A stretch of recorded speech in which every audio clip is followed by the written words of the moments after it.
Good morning. Welcome our Remax team of agents and anyone else watching this. I am at a remote location as we are in Tennessee at a training conference. Been great. But today we are here to talk about when you should fire a buyer.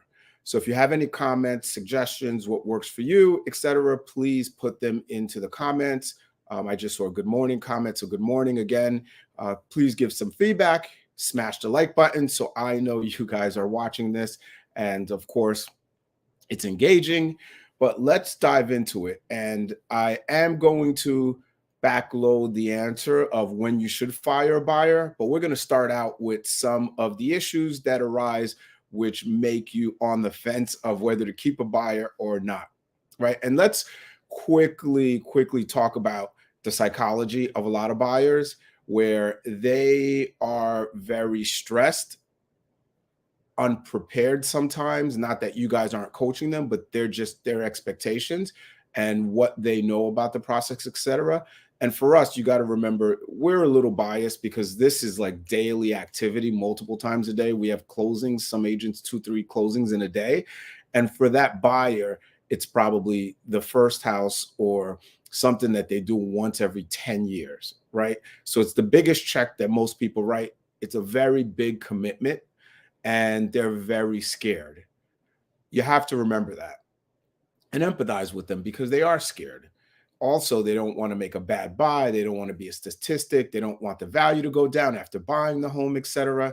So keep that in mind. And there are some reasons why they do ghost us sometimes. There are some reasons in their own mind why they are not responsive. Maybe they don't want to commit. They don't want to pay a commission. They don't want to be sold. Just like when you walk into Nordstrom and someone says, "Can I help you?" You're not always telling them, "Hey, I'm looking for this today." You'll say, "You know what? I'm just looking around," although you have a specific purpose and something that you came in for. So a lot of people just don't want the pressure of the salesperson, which is us, uh, navigating them and trying to put them into a home. They want to take their time with the process.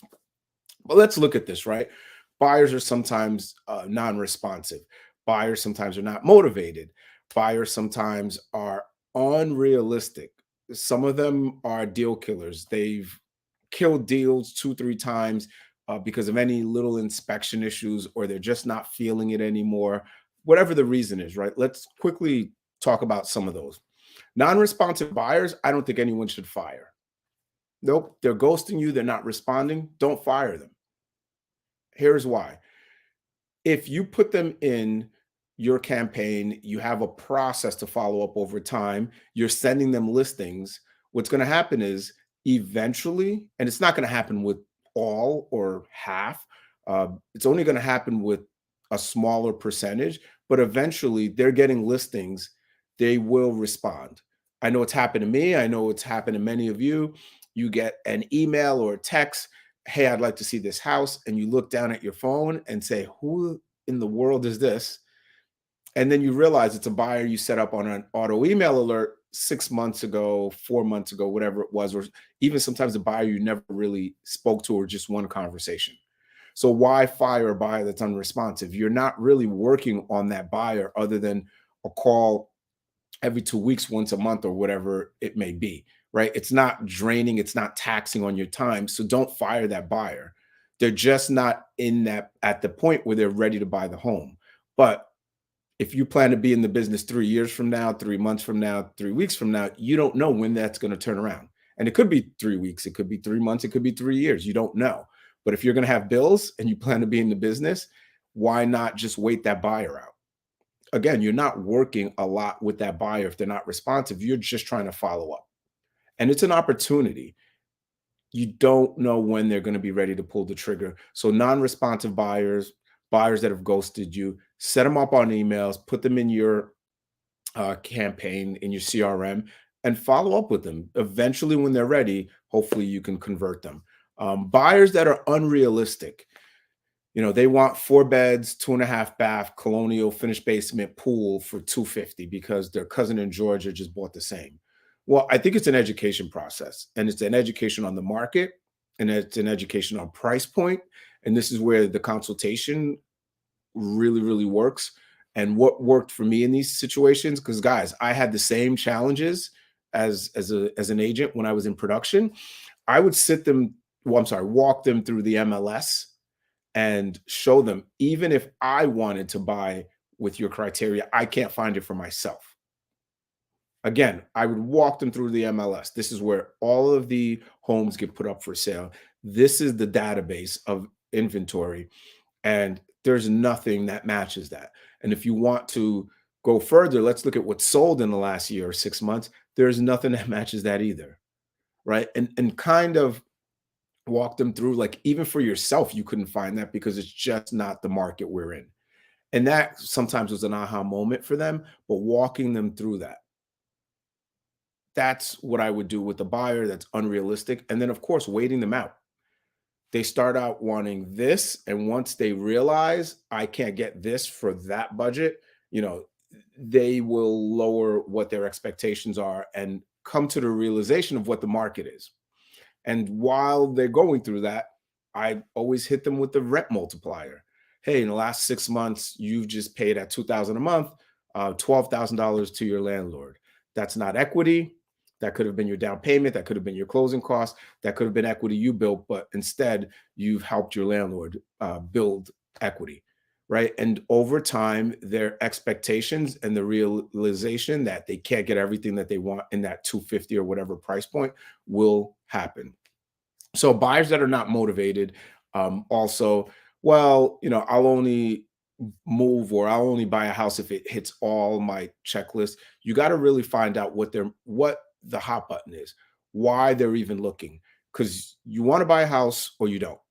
And once you find out the why, whether it's space, different community, schools, commute to work, having space to entertain, whatever it is, once you find that out, you really have to hit that hot button and always bring that up of, you said you want X, and my goal is to help you achieve X. Uh, this is what it takes to get X, which is you're going to have to realize you make offers, they get accepted, they don't get accepted, but this is the market. This is your X. And there's not this magical, perfect dream home that's going to come up. And hopefully over time, you wait them out and they'll realize as well that they can't get everything. Same kind of concept.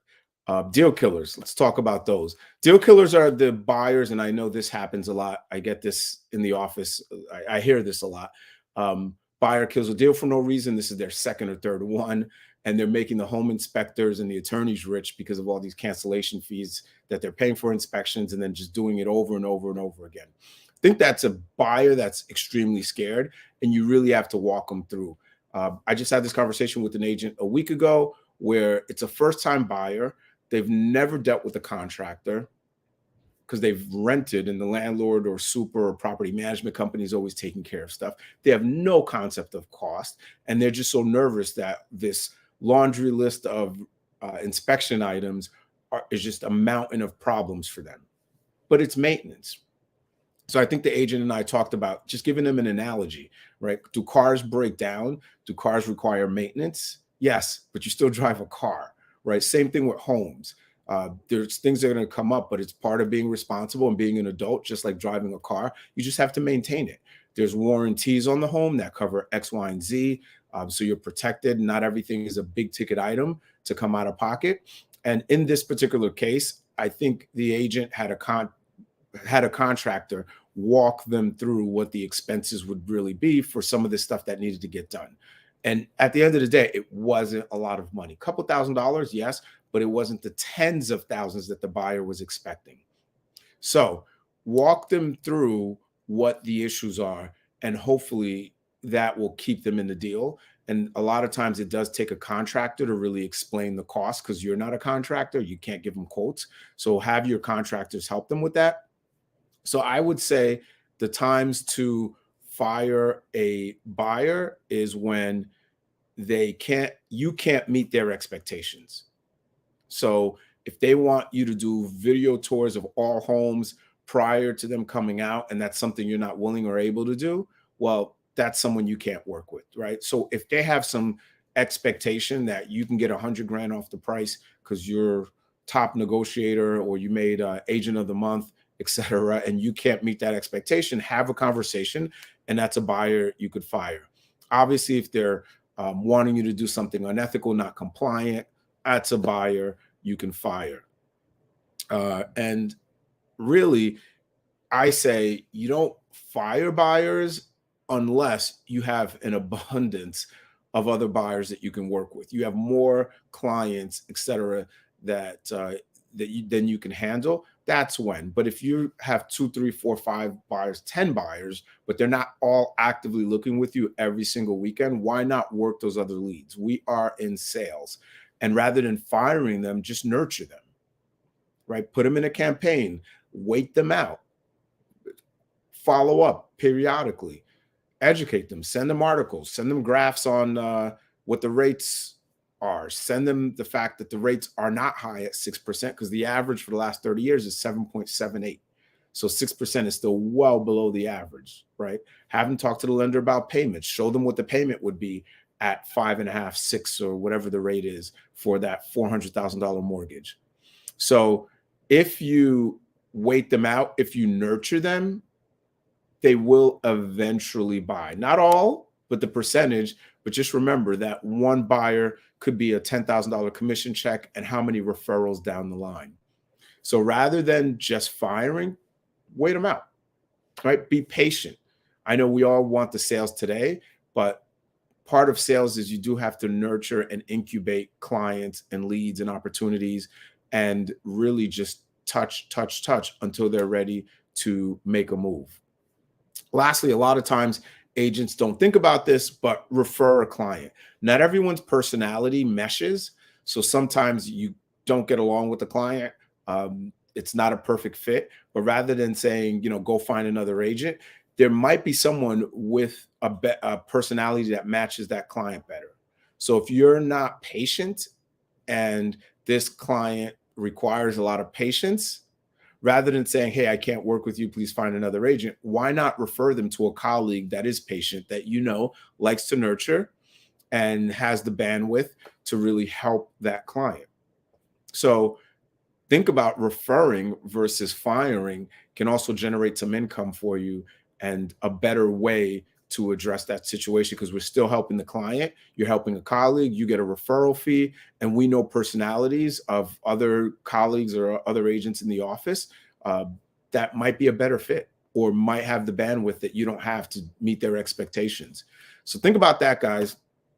I would say refer, incubate, and be patient and wait them out rather than firing. But of course, if it's something not compliant, unethical, if they're not following the process where they're knocking on sellers' doors, calling listing agents consistently after you've explained it, that's someone obviously that you can't trust because they're not going to follow the process.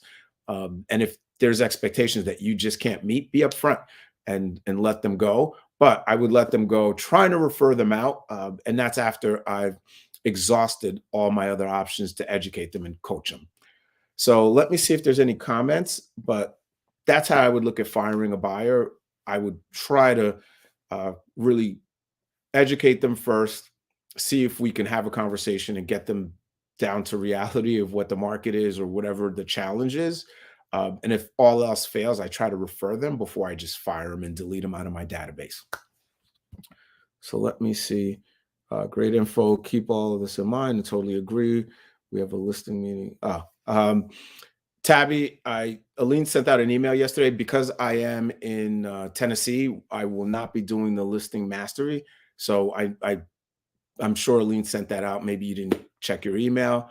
But otherwise, guys, I'm going to jump off if there's no other comments or questions. Thank you for attending, and I will see you next Tuesday. Happy selling, everyone.